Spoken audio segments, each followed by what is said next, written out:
Welcome to Tremendous Talk. We got the industry, tea, and the jokes. Actors, directors, musicians, and more. You're listening to Tremendous Talk. Hey everyone, I'm Law. And I'm Ash, and this is a Tremendous Talk podcast. Each week, join us as we guide you through the realms of Hollywood and beyond while we speak to industry professionals in the spotlight.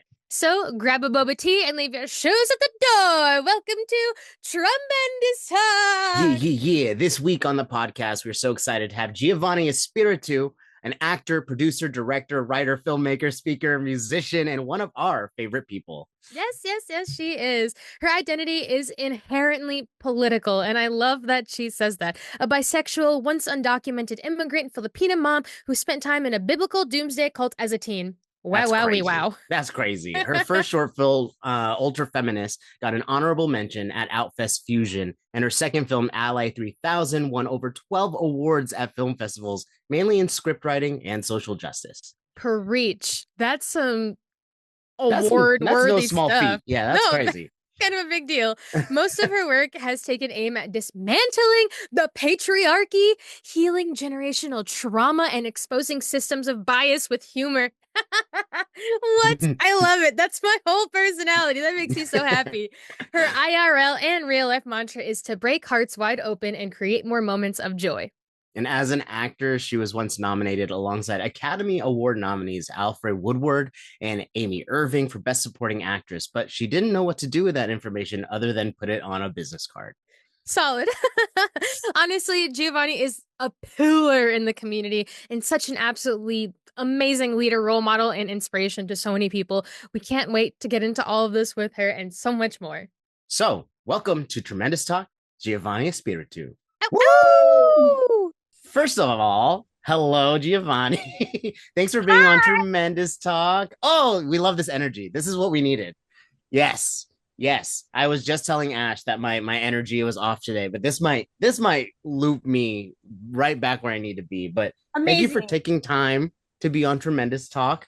It is exciting because we know you IRL.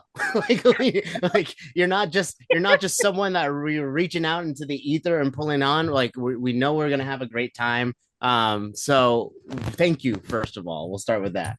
Well, thank you all, first of all, because I'm happy to be here. Yeah, we're so happy. And you're going to be closing out our Filipino American Heritage Month round of shows. So thank you for also being such a strong advocate for the Filipino community. But, before we jump into questions, Ash always leads us in a speed round. And so, we're going to throw some questions at you. Very, very softball questions. But Ash, take it away. I'm going to go super quick. No, I'm not. What's your favorite boba order? Your go-to boba order? If you don't drink boba, coffee and stuff works. Well, I love coffee, so like coffee trumps over boba for me. I know that's kind of like bad Asian, but it does. But then there's the boba. I usually do like some kind of it's like the special one that you have to pay like 75 cents extra for, and then I get egg pudding on it, but I actually don't do the boba balls.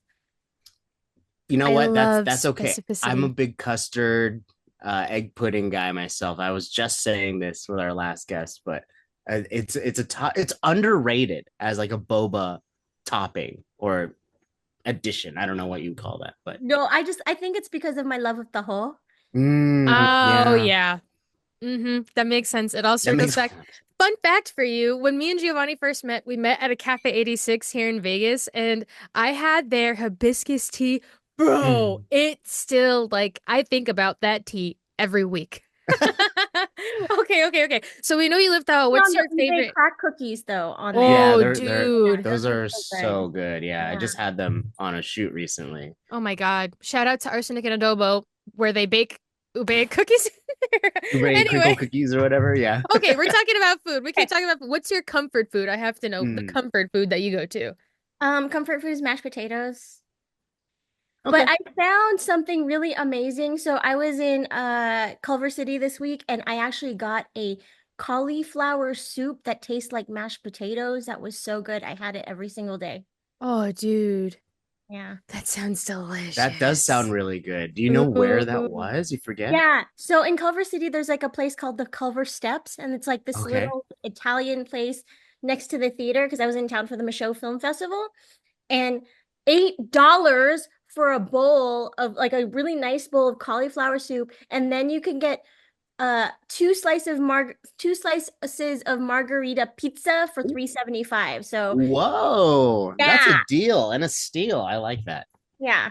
We love a deal and a steal, but do you want to talk about why you were in Culver City and why you were at that film festival? Mm. Are we done with the speed round? No, we'll get into it later. We'll get into it later. Okay, We'll okay. come back. Well, that will be the first thing we ask after we're done with the speed. Okay. What So are you binge watching right now? What am I binge watching right now? I actually it goes into that thing. So I have been online on the virtual platform for the Michaud Film Festival because when I'm at the festival, I try to do all the panels and then I can't watch all of the shorts. And also I'm an introvert, so it's really hard for me to be in crowded spaces. So like I'll talk to people from the outside edge and then I will go home and then watch the shorts on the virtual panel. So I mean on the virtual platform, but yeah, that's what I've been watching this week. Oh, I love that. Okay, so you're watching all these things, and I know like you've done so many things too, and you're in so many TV shows, and you've been in so many worlds before. But like, if there was a world, be it from like a TV show, book, game, anime, series, whatever it may be, is there a world that you would like to be inside of from a show?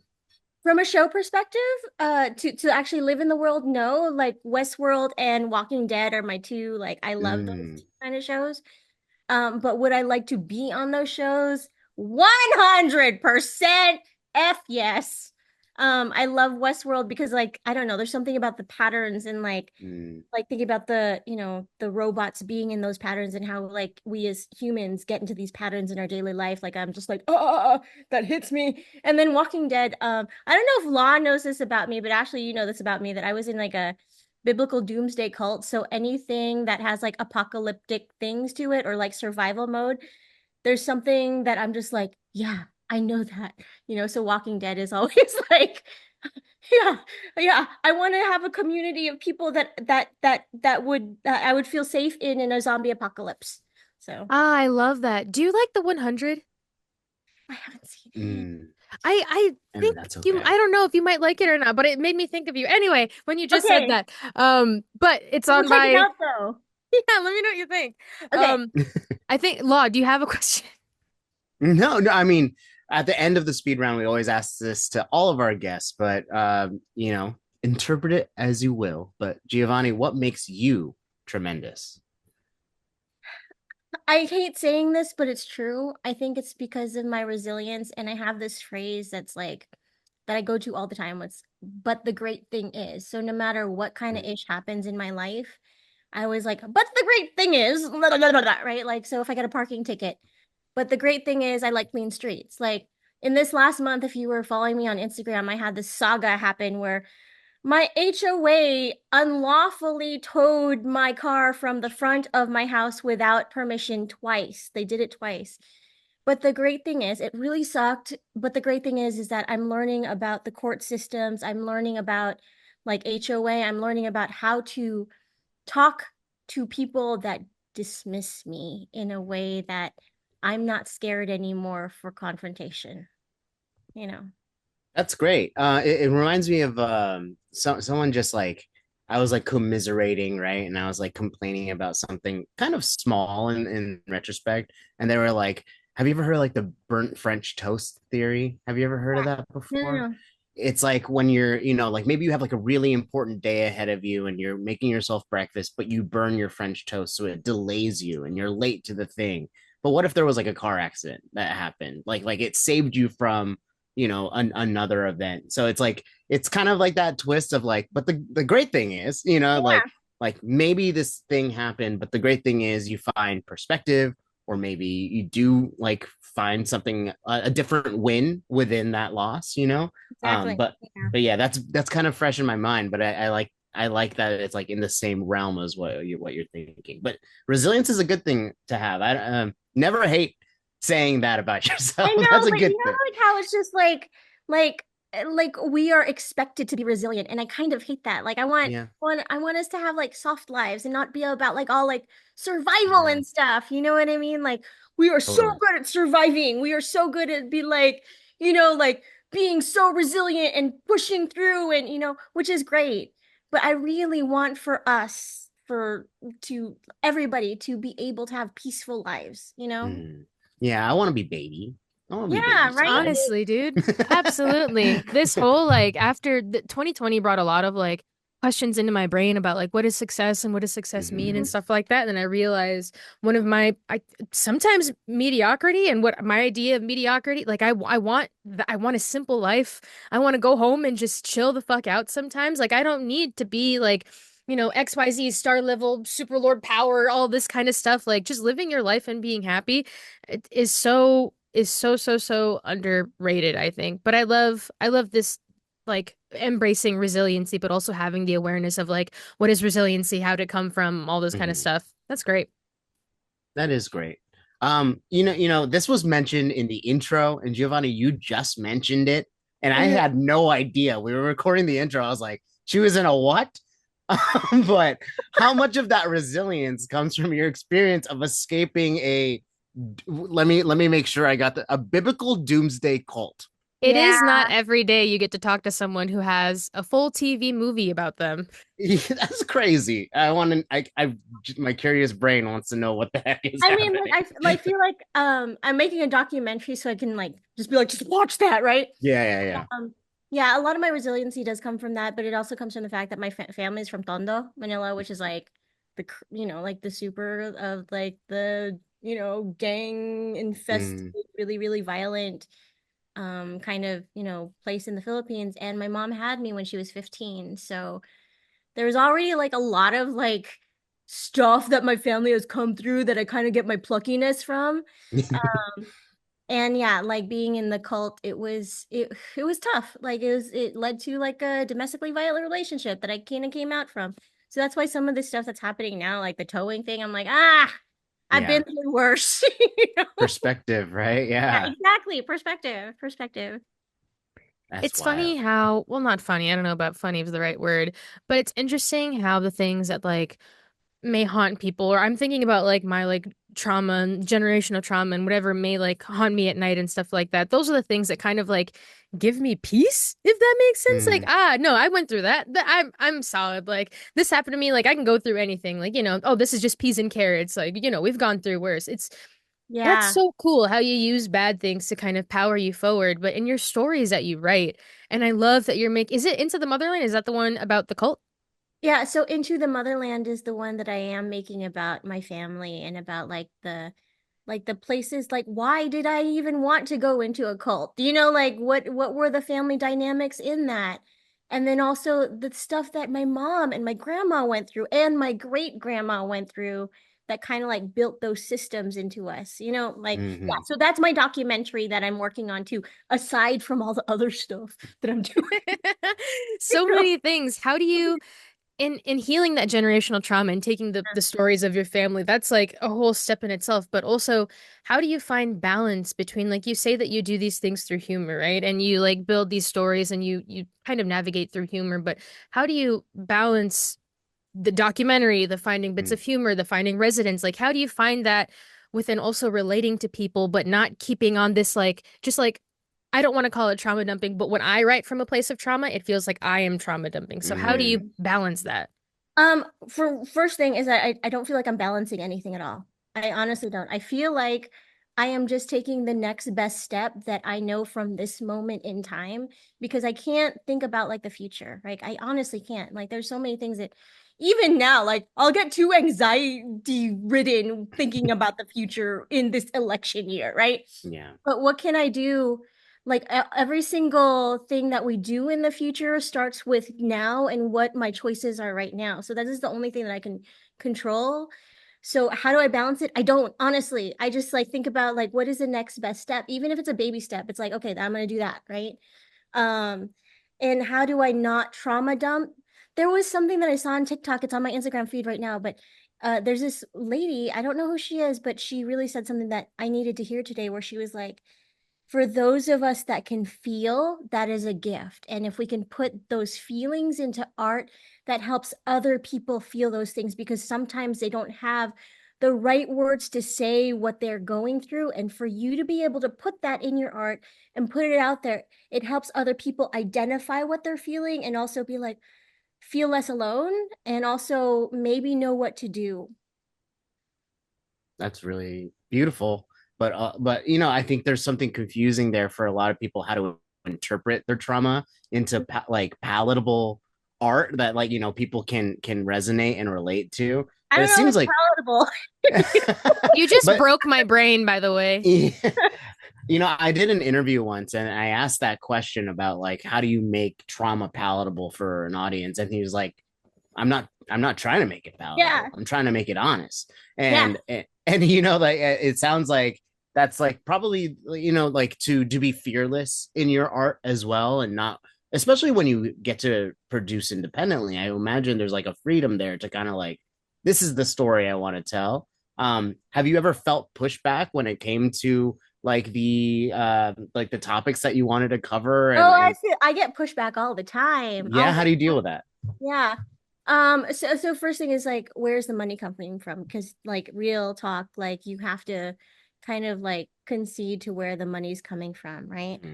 Mhm. If it is independent, like the stuff that the little, poetry pieces that I put out into the world and that have kind of gotten awards and stuff, the reason why I could say those things is because there was no money behind it. Like I just did it Mhm. with like whatever I had, And even though there was no money behind it and I just put my stuff out there, right?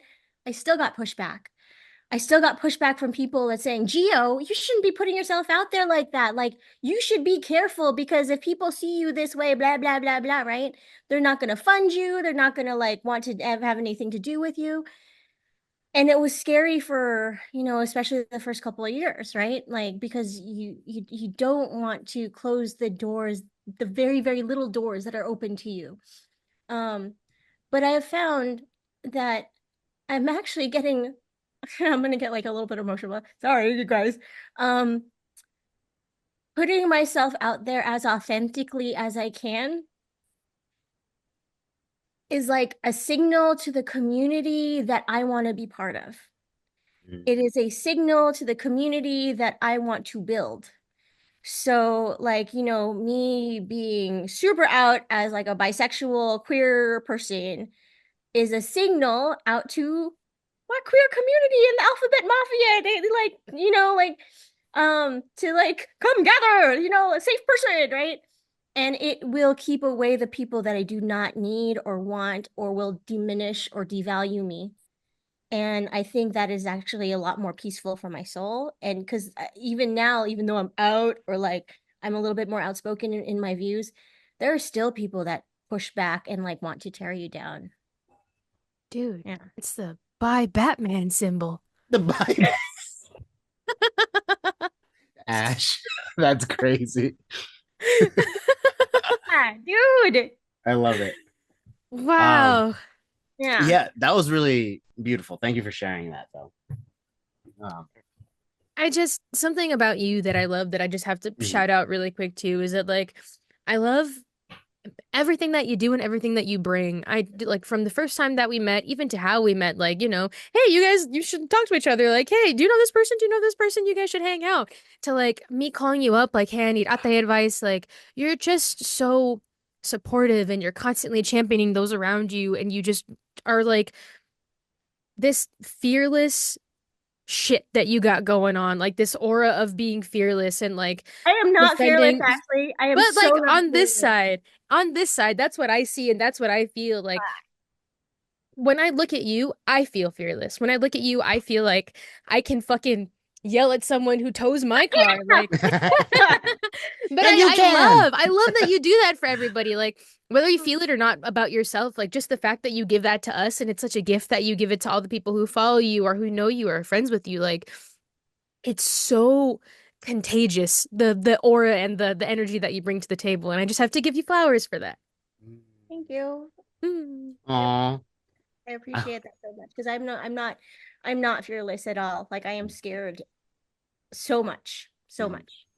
But it's just like I gotta do it. Baby step, baby step. You know, next best step is, even if it's a baby step, it's still like a baby step, you know. In talking about, speaking of baby steps, in baby steps, you've won, I can't count the number of awards that you've gotten recently from the film festival that you just did to like, you were just I didn't named win, though. one of, I didn't win. I did not win. I got nominated for best performance piece, but it's funny because like I was on an interview on the red carpet and they were like, what makes you think that you should win this award? And I was like, I honestly don't think that I should, because the person that I was nominated against, um, his piece, United in Grief, was so beautiful too. And I was just like, oh, you know, like I didn't think that. I was like, and also it was funded by Red Bull, so that also makes a difference.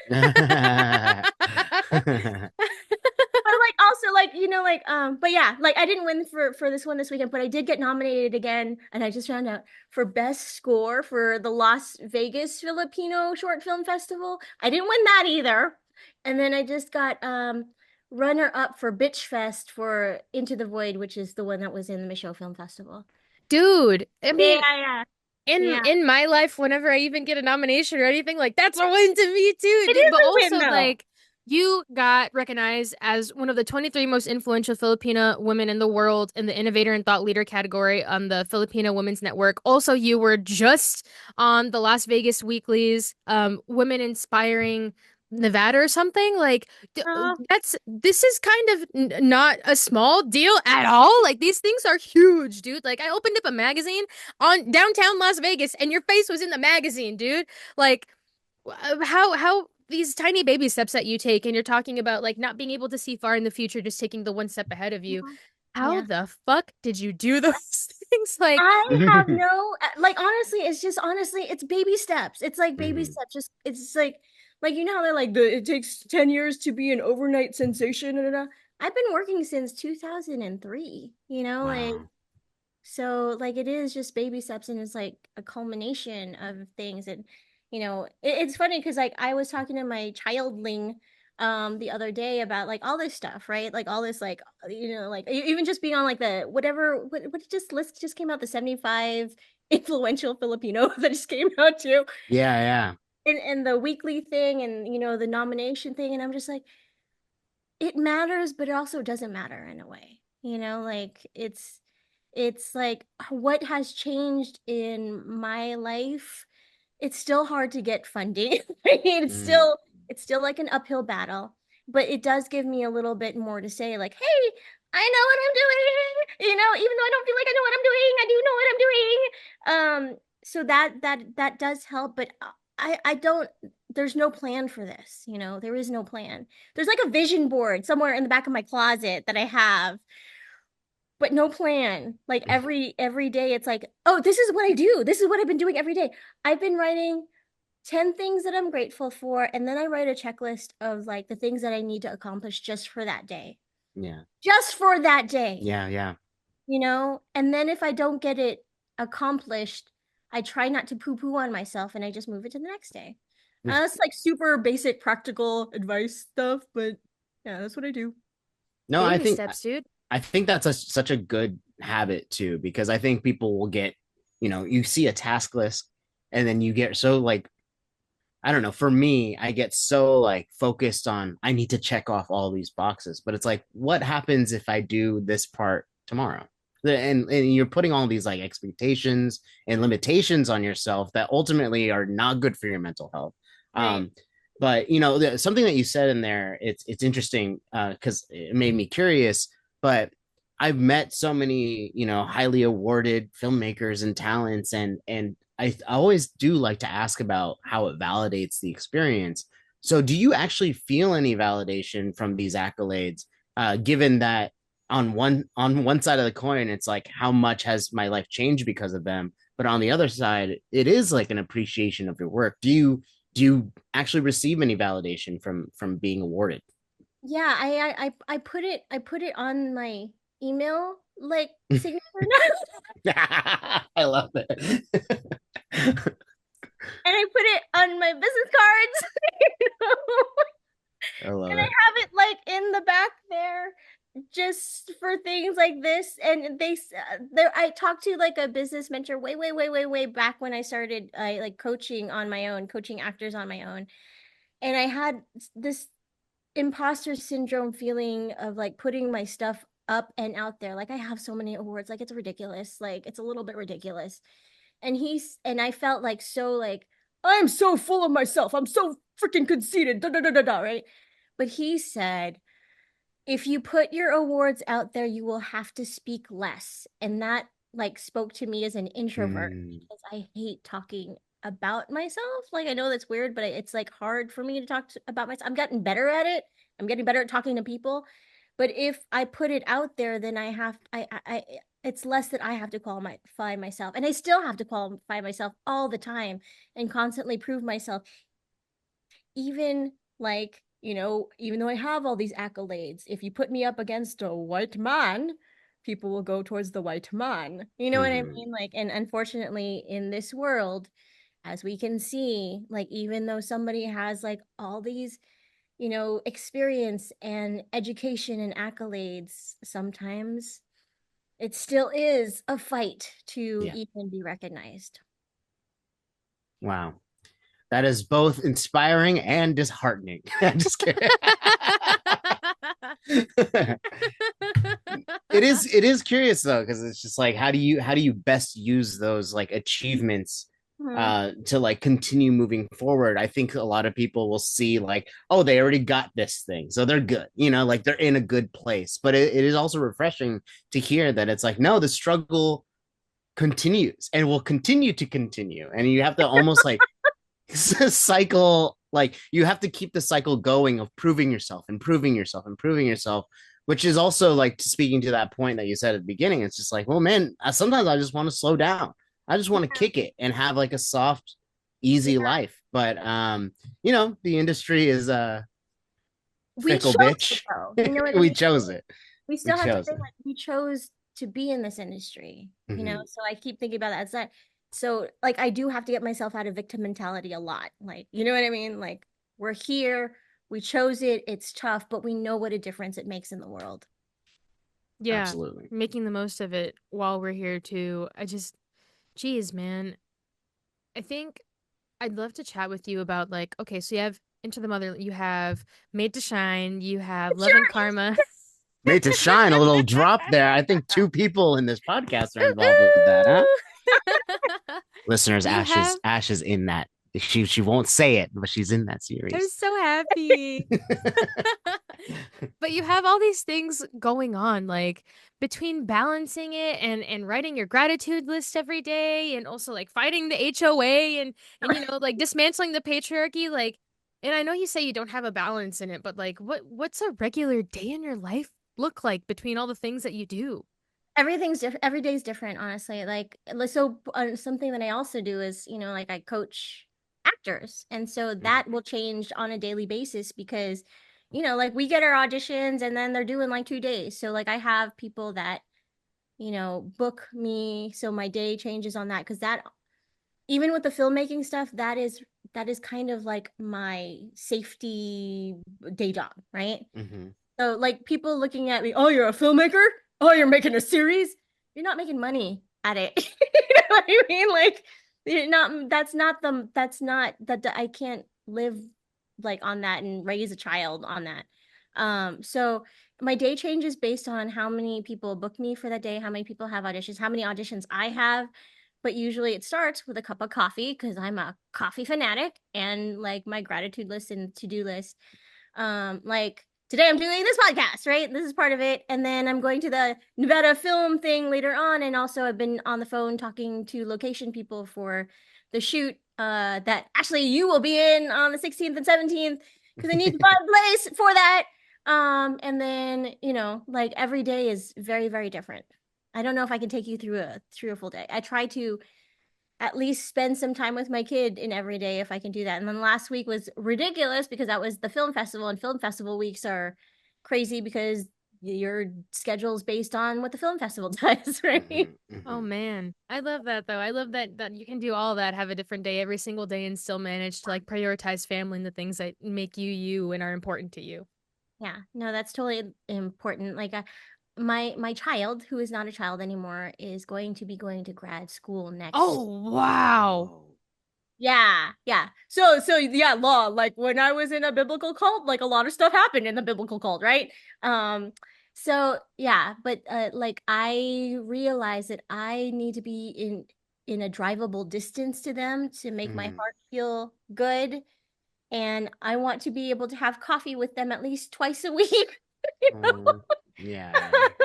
I know that sounds weird, which means that I have to figure out what life is gonna look like if no matter where they're at. So self-tape is a great thing. You know, I can probably conduct meetings, you know, from there, like trying to shift everything that way. And the great thing about our industry that I think is great is that it's shifting to a, you know, more mobile, Mm-hmm. you know, thing where we just have to be at the place that we're shooting at for the time that we're filming. Absolutely. Dude, I don't I know if am a that fan of answered that. any of your question. I think I veered off all over the place. We like a good veer off because it gives us more flavors to what the question was. But um, I know we're running shorter on time, but I am genuinely curious because, like, you take one look at your IMDb page and it's not short. You know what I mean? Like, it's a very impressive list. And having been, working since you mentioned 2003, right? To now, I'm just wondering, this is kind of a big question, interpret it however you'd like, but uh, there's a lot of people talking about the state of Hollywood. Things aren't shooting in LA anymore. There's a little bit more low on location. Like, there's a lot of shifting, and there's that mobile aspect that you talked about.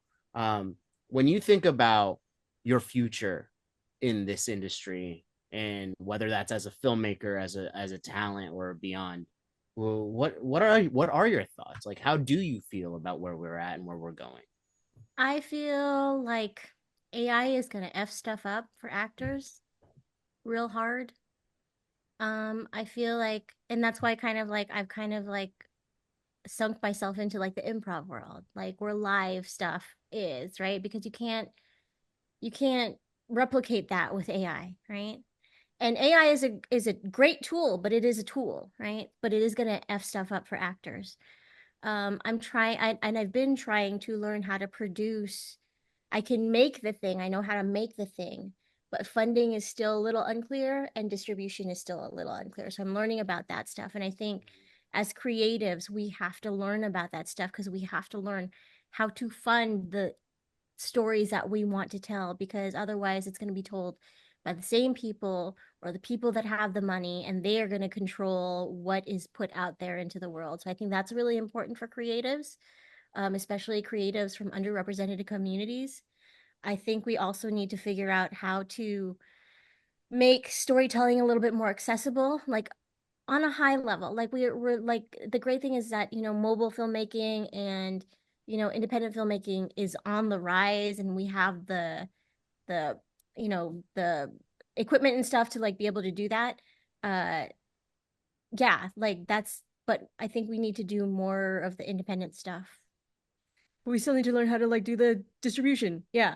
I don't know. Does that answer the question? I don't know. No, that's insight that I did not have. Like, I think everyone's opinion's a little bit different. Like, sometimes I talk to people and it's just straight up doom and gloom. It's like everything's changing, it's never going to get better, which sucks for me because in my heart I'm just like, no, but I want to, like, Me too. but at the same time, I really like your answer because it feels realistic, right? It's just like, well, if it's not going well in like traditional way of what we're used to seeing, how do we use our indie brains and our indie filmmaking, chutzpah to make it happen for ourselves? And so that's definitely not a bad answer, and I will And take also, it. the things are going global. Like Idris Elba is opening up a studio, you know, in Africa because we can now, right? Mhm. We could do that for the Philippines, Yeah, we you can. know? We can do that for, you know, our local stuff, right? And I do believe that, yeah, all these executives have control over the money, all that stuff, but we have the stories. You know, even though the AI is amazing and it's a great tool, a lot of this stuff doesn't have like the little like quirky quirks that we have, right? You know, the human bits. Yeah, the human. totally. It's great for outlines, it's great for research, but the stuff that makes humans magical, like I want to see your fucking soul. You know what I mean? Like I like that. That is how I coach. That is how I like. I want to see your soul. Yeah. And AI, like even with the best like mouth movement stuff, I do not see the soul. And It does I not don't have know a where they- soul. Yeah, they might though actually. Ooh, no, I don't Oh want to well, talk about that. let's not put that in the ether. That is a different conversation altogether. But yeah. But Hilarious.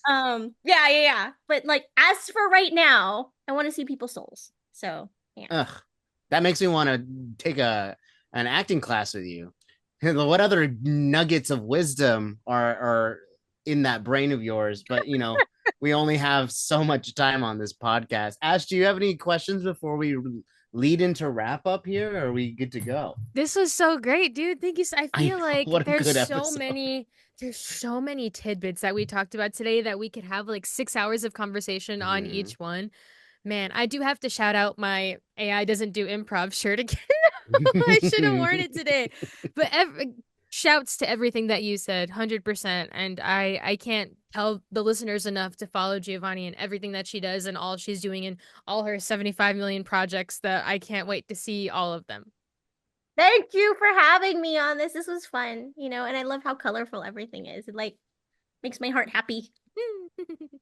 Oh, well, before we go, we do always pass the mic to our guests to kind of just share whatever it is that you want to share, whether that's promoting, advice, or you know, you just want to say hi to our listeners. But the floor is yours to say whatever it is that you want. But oh my goodness, I feel like I've been talking and like I've had the mic the whole time. So. No, this is the real mic now. Okay, the real mic. What I want to say to people, take baby steps, right? Like that's really important, especially during this month. Please make your voices heard. Please, there are forces in the world that are just really, really loud, and I don't know if that's part of their plan to be loud and obnoxious and rude and divisive, and I think it's probably part of their plan. But we need to be just as loud, even though it's scary. And you know, vote. Please vote. Please, you know, just be more out there. And also the one thing that I'm learning, not one thing, but the thing that I'm learning is like the importance of community. You know, it's hard for me as an introvert to be out there, but I am trying so hard. What are the ways that you can serve your community? What are the ways that you can give back? Because they will support you, you know, and that is the only way that I feel like we're gonna heal as like a world, because there are parts of the planet and thoughts that are trying to divide us so that they can conquer. That is like a proven thing that people do. So the more that we can unite with our differences and also respect each other's differences and be able to have conversations that are difficult and not denigrate other people for having different points of view, I think that's important. Oof. That was a great pass the mic. You can just keep it. Keep the mic. That's yours now. We'll get a new one for our other episodes. I nodded my head so much in this episode, I'm gonna need to like stretch my neck. I know there were questions that like we didn't even have to ask because you just kind of like you knew how to cover multiple things in one answer. So it's very impressive. It was a really good episode from someone who's sat through all of them so far. I'll tell you, that was a good one. So well, thank you for having me on the podcast, and thank you for just wanting to chat with me, because I'm like, yay, friends. No, it was so. Oh wait, hold on. I need to get him on this. Yeah. We're so happy to have you, Giovannie. Thank you. Oh, have a wonderful rest of your day. The Tremendous Talk podcast is produced by Lawrence Sharma, Ashley Rapuano-Sanchez, Gabriela David, Joseph Garalde, and Jeremiah Abraham in collaboration with Tremendous. The Tremendous Talk podcast jingle is by Jared Sanchez and Ashley Rapuano-Sanchez, produced at Amsterdam Records.